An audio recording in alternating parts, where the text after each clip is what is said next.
Have you ever been left baffled by how even the strongest and most revered men in the Bible made some of their biggest mistakes when it came to marriage?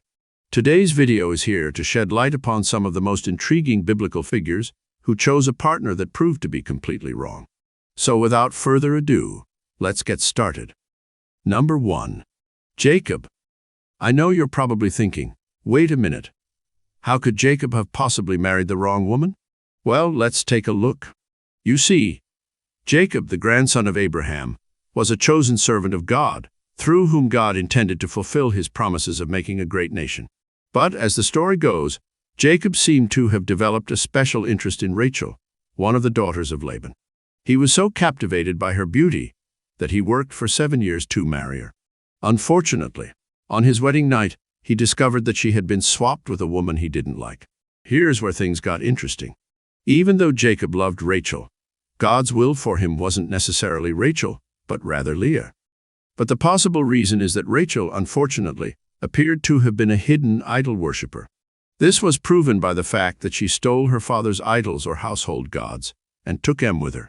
While the Bible didn't exclusively state why Rachel stole her father's idols, there was a high probability that she intended to use them. Otherwise, there would have been no reason for her to steal them. Even though Jacob was focused on the beauty of Rachel, God was rather focused on the bigger picture. He knew that if Rachel had been allowed to carry on much longer, Jacob's children would have been born into a house full of idol worship, which would have been an abomination before God. This also explains the possible reason why Rachel died much earlier. But, even though Jacob eventually married Rachel, God had a plan, and that plan involved Leah. Leah, on the other hand, was the one that Jacob didn't like. But she was the chosen one through whom the tribe of Judah was born, from whom David and Jesus stemmed from. The moral lesson in this story is simple. The people we want for ourselves are not always the people God wants in our lives. Instead of focusing on just the outward looks such as beauty, God wants us to take a look at the bigger picture.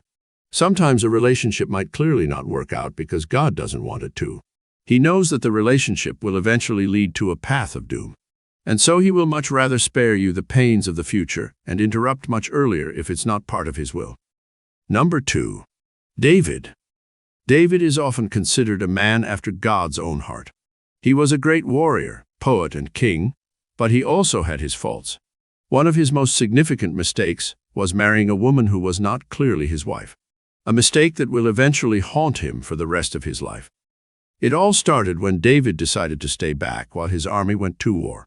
One evening, he saw a beautiful woman named Bathsheba taking a bath from his balcony. Despite knowing she was married, he let his lustful desires get the best of him, and he slept with her.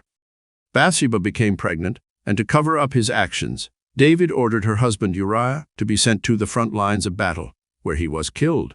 David then took Bathsheba as his wife. While David might have thought he got away with it, he was in for a rude awakening. God sent the prophet Nathan to confront him, and David was devastated when he realized the gravity of his sin. The child that was born from David and Bathsheba's union died, and David's reputation was forever tarnished. David may have been a great man, but he was not infallible. His story serves as a reminder that no matter how close we are to God, we are still human and can fall prey to temptation if we are not careful. Number 3. King Solomon. Even though King Solomon started off on the right footing, just like his father David, he made some very poor choices. In fact, God had warned Solomon of strange women. He felt he was too strong to be influenced. But unfortunately, his flesh got the best of him. Solomon married 300 wives and 700 concubines, making him one of the men with the most recorded wives in history, probably never to be broken. The women he married turned his heart away from God and made him idolatrous. In 1 Kings 11 verse 4 it says, "For it came to pass when Solomon was old, that his wives turned away his heart after other gods. And his heart was not perfect with the Lord his God, as was the heart of David his father. His wives led him astray from God, and it eventually led to the division of the kingdom." You see, many of these women were from other countries and worshipped other gods. They convinced Solomon to build altars for their gods and participate in their religious practices. This led to the downfall of Solomon and the eventual split of Israel. This story relates back to the story of Jacob we mentioned earlier. It was for this exact reason why God didn't want Rachel. When God is leading us towards a person, he isn't just focusing on us as individuals. He is also taking into consideration the effect that person might have on our generation.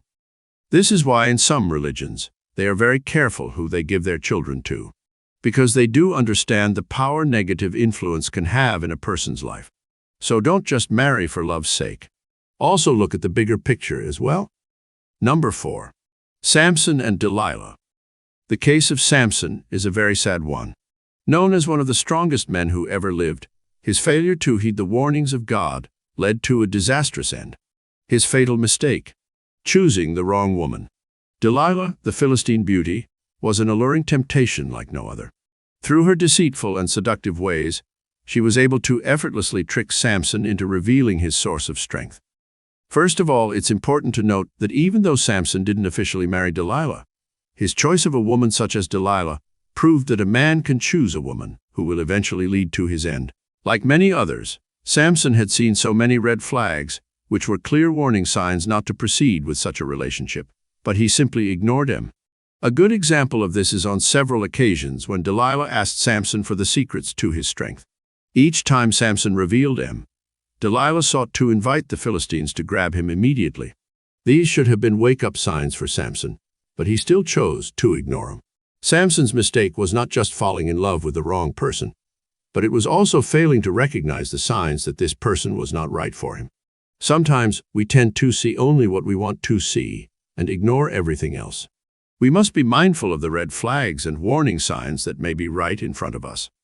Ultimately, in the end, Delilah had his hair cut, and he ended up using his strength to become a slave, grinding corn and wheat. This reminds us of countless stories of great men in the world who have worked tirelessly very hard in their lives just to have a strange woman walk in and take everything away from him. Samson ended up dying prematurely and not fully fulfilling the purpose God had called him to. Number 5. King Ahab. King Ahab was a powerful and wealthy king, but he had one major flaw. He married the wrong woman. Ahab's wife, Jezebel, was a cunning and manipulative woman who was deeply involved in the worship of idols. Ahab was a mere puppet in the hands of his wife. She had a strong hold over him, and he would do anything she asked. Jezebel had successfully drawn Ahab into her witchcraft and idol worship. She had convinced him to build an altar for Baal, one of the gods of the Canaanites. Ahab followed her lead, and he began to worship Baal as well. Ahab's life was completely consumed by Jezebel's influence, and he was no longer the man God had intended him to be. Jezebel's hold over Ahab was so strong that she had him seize the land of Naboth. Naboth had a vineyard that Ahab desired, but Naboth refused to sell it to him. Jezebel took matters into her own hands and had Naboth falsely accused of blasphemy. Naboth was stoned to death, and Ahab seized his land. This goes to show how the wrong spouse can have a negative impact on a man's life. He had lost sight of God's will for his life and had fallen into the trap of idol worship. It wasn't until Elijah, the prophet of God, confronted Ahab about his sins that he began to see the error of his ways. Ahab repented and humbled himself before God.